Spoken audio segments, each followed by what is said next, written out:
پہلا سوال آپ کا یہ ہے کہ جب لڑکی کی شادی ہو جاتی ہے تو اب پرائیورٹائز وہ کیسے کریں؟ نو ڈاؤٹ شادی کے بعد اس کی جو پرائیورٹائزیشن ہے سب سے پہلے اس کا اپنا گھر ہے، یعنی اس کے شوہر اور اس کے بچے۔ اصل میں تو خدمت ہے نا، تو خدمت اگر بیٹا ہو تو بیٹے کی ذمہ داری ہے، کمانے کی ذمہ داری، رسپانسبلٹی کی جہاں تک بات کر رہے ہیں وہ مرد کے اوپر ہے کہ مرد کمائے، اپنی بیوی کو کھلائے، اپنے بچوں کو کھلائے۔ اور اگر والدین اس حالت میں پہنچ گئے ہیں کہ اب وہ کمانے کے قابل نہیں رہے، تب اس بیٹے پہ ذمہ داری بنتی ہے کہ اپنے والدین کو بھی کھلائیں۔ اگر والد صاحب ابھی ان میں ہمت طاقت ہے، ابھی ریٹائرمنٹ کی ایج کو نہیں پہنچے، ابھی بوڑھے نہیں ہوئے، تو پھر انہی کی ذمہ داری ہے کہ وہ اپنی بیوی یعنی میری والدہ کو بھی کھلائیں، اور ان بچوں کو جن کی ابھی بیٹیاں جن کی شادی نہیں ہوئی، یا اگر کوئی چھوٹے بچے ہیں جو ابھی کمانے کے قابل نہیں ہیں، تو ابھی میرے والد صاحب کی ہی ذمہ داری ہے کہ وہ اپنی بیوی یعنی میری والدہ اور اپنے ان بچوں کو جو کہ جن کی کوئی کفالت نہیں ہے یا بڑے نہیں ہوئے لڑکے جو کچھ خود کمانے کے قابل نہیں ہوئے، تو یہ ان کی ذمہ داری ہے۔ جب وہ بوڑھے ہو جائیں گے، جب وہ ریٹائر ہو جائیں گے، جب ان کی کمزوری آ جائے گی، تو پھر میری ذمہ داری بنے گی بحیثیت بیٹا کہ میں اپنی بیوی کو بھی کھلاؤں، اپنے بچوں کو بھی کھلاؤں، اور اپنے والدین کو بھی، ان کو بھی سپورٹ کروں۔ یہ شریعت اس کو اس طرح سے ڈیفائن کرتی ہے۔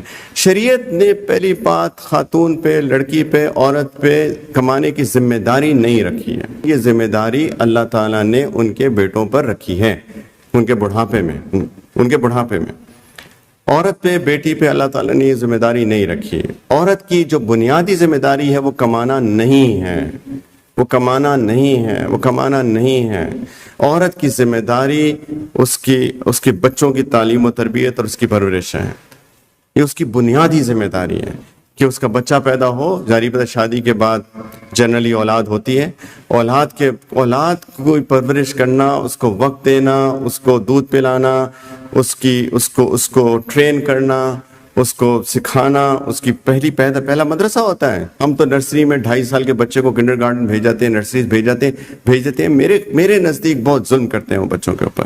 تو اینی وے، تو ماں کی ذمہ داری ہے کہ بچے کو کھلائے پلائے، اس کو سکھائے، اس کو بنیادی تعلیم دیں۔ ظاہر بات ایک بچہ اور جنرلی 5 سال 6 سال تک یہ تو چلتا ہے، اس میں اگر ایک اور اولاد ہو گئی اسی دوران تو پھر ایک ذمہ داری اور بڑھ جائے گی۔ یہ فل ٹائم جاب ہے۔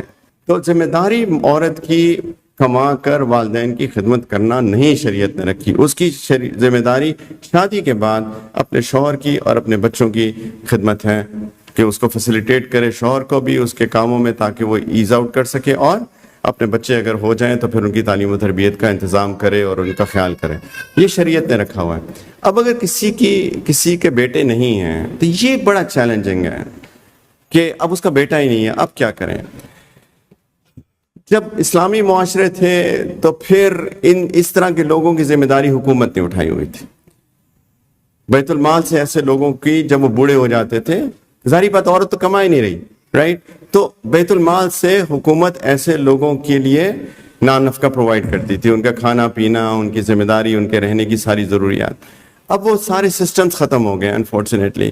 تو پھر بھی ہمیں چاہیے کہ کمیونٹی کم فارورڈ کریں ایسی چیزوں کے اندر، اور بہت اللہ تعالیٰ اجر دیں گے اس لڑکی کے شوہر کو، یعنی سن ان لاء کو، کہ اگر وہ اپنے پیرنٹس ان لاء کا خیال کریں، کہ وہ کمانے کی حد کی میں بات کر رہا ہوں، کہ وہ اپنے پیرنٹس ان لاء کا خیال کریں، اور ساتھ ساتھ اپنی بیوی کو یعنی ان کی بیٹی کو اس کو ترغیب دے کے دیکھو تم جو ہو اپنے والد صاحب کی، اپنے والدین کی خدمت تو ان کو فیسیلیٹیٹ کرے، ونس ان وائل، ویک میں 1 دفعہ 2 دفعہ 3 دفعہ بحسب ضرورت، اگر وہ بوڑھے ہیں بیمار ہیں تو ان کے ساتھ جا کے ان کی کریں۔